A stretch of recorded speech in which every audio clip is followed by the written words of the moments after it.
I saw 33 Variations, and I love the set, and I was really happy because it was just beautiful and fantastic, and I cried in a good way.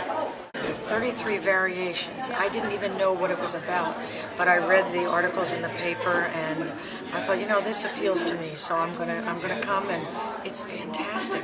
So creative. The music, the settings, the actors, comic relief with such a serious topic, and so well done. I felt like I was in a New York theater. Truly. I would tell them they must come and see this before it leaves. Truly, because I don't know when you'd have a chance to see such a thing. I know it was in New York, which was one of the reasons why I wanted to come. Because something from New York has come to our valley, we need to go see it. What would you ask your friends? What would you say to your friends about the show? Go. Go.